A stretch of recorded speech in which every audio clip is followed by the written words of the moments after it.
કલાકારું ભલવાય કરે છે, પણ હું છે ભાઈ કયો કલાકારને તમે ભલવાય કરતા જોયો? જય માતાજી મિત્રો, સ્વાગત છે તમારું એક નવા વિડીયોમાં। તો મિત્રો, હાલમાં તમને ખબર જ છે કે કોંગ્રેસના એક નેતા લાલજી દેસાઈ દ્વારા આપણા ગુજરાતના કલાકારો ઉપર એક અપશબ્દ ખરાબ એક ટિપ્પણી કરવામાં આવી। તો મિત્રો, આ બાબતે એની ઉપર કીર્તિદાન દેસાઈ એને શું રિપ્લાય આપ્યો એ આપણે જોઈએ, અને એના પછી લાલજી દેસાઈના નિવેદન ઉપર હું પણ મારું મંતવ્ય આપીશ, તો એ પણ જોશું। કલાકારું ભલવાય કરે છે, આ પાછું નવું આવ્યું લાલજીભાઈ દેસાઈ નિવેદન આપ્યું, કલાકારું ભલવાય કરે।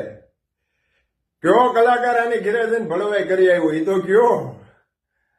હા, ટીકા કરવી ને એ તો બહુ હેલી છે, વખાણ કરવા ને એ બહુ અઘરા છે। કોકની ટીકા કરવી ને બહુ હેલી છે, કોકને નીચો પછાડી દેવો ને બહુ હેલો છે, હાવ હેલામાં હેલો રસ્તો છે।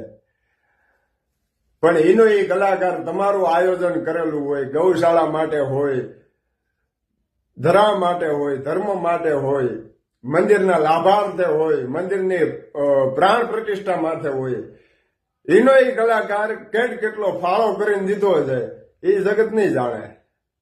કલાકારું ભલવાયું કરે છે, વાહ! વર્ષોથી આ જે પરંપરા આવેલી આવે છે, કવિ કાગથી માંડી, બેરાણ બાપુથી માંડી, કેટલા કલાકારોએ પોતાની જાત કહી નાખી આ ગુજરાતની કલા ક્ષેત્રને આગળ વધારવા માટે થઈને, એની સંસ્કૃતિને આગળ વધારવા માટે, એની ધરોહરને આગળ વધારવા માટે એના પરિણામમાં લાલજીએ બહુ સારા દીધા। આ બાબતે માફી તો માંગવી જ જોશે। એનું કારણ એ છે કેમ કે તમે જેને ટાર્ગેટ કરવા માંગો છો, તમે જેને કહેવા માંગો છો ને મોઢે મોઢ અથવા તો એનું નામ લઈને કહો, તમે કોઈ નામ નથી લીધું।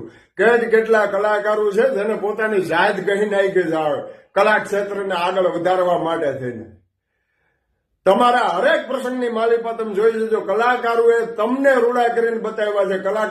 કલાકાર પોતે રૂડો નથી થતો, અને આ જે બોલવા વાળો હોય છે ને પેટીયુમાં કોઈ પ્રોગ્રામ નહીં કર્યું હોય, આ 110% વાત છે એમ। એના પેટીયુમાં કોઈ કલાકારને નહીં બોલાવ્યા, કલાકાર શું છે એ જ નહીં ખબર હોય, બોલી નાખવું બહુ હેલું કલાકાર। તો મિત્રો, આમ જોઈએ તો આ વિડીયોમાં કીર્તિદાન દેસાઈએ સાવ સાચી વાત કરી છે કે કલાકારો એનું કામ કરે છે। અને મિત્રો, આ ટિપ્પણી ઉપર હું પણ એક વાત કહેવા માંગુ છું કે આપણે પોતાને કોઈ પણ પાર્ટી ગમતી હોય, બીજેપી, કોંગ્રેસ, કે આપણે કેના વિશે બોલવું, કેના વિશે ન બોલવું, કઈ પાર્ટીનું માનવું, કઈ પાર્ટીનું ના માનવું, એ આપણી મરજી હોય છે। તો એમ જ કલાકાર પોતે પણ એમાં પોતાની મરજી હોય છે, એ ભાજપને માને કે કોંગ્રેસને માને કે આપને માને, એમાં કોઈ એને કહી ના શકે કે હા તમે આ પાર્ટીને માનો ને પાર્ટીને માનો। અને મિત્રો, બીજી વાત એ કે કલાકારો પબ્લિકના પૈસા ખાતા નથી। આ બે કોડીના રાજકારણીઓ છે ને એ પબ્લિકના પૈસે મોજ કરે છે। કલાકાર તો માત્ર જે વ્યક્તિએ ડાયરાનું આયોજન કર્યું હોય એનામાંથી એની ફી જે હોય તે નક્કી કરેલી હોય એ લે છે, અને જો એની ફી આશરે 2.5 લાખ હોય તો એ સામો એની ઉપર 25 લાખ લો એટલો ફાળો। હા તો મિત્રો, આવા લાલજી ફાલજી હાથમાં માઇક આવી જાય એટલે ગમે એ બોલતા હોય। હા, પણ જો મિત્રો, સામાન્ય રીતે જો આપણે વિચારવા જઈએ તો કલાકારો કરતા આ બે કોડીના રાજકારણીઓ જે હોય છે એ પબ્લિકને વધુ નુકસાન કરે છે, અને એ પબ્લિકના પૈસે મોજ કરે છે।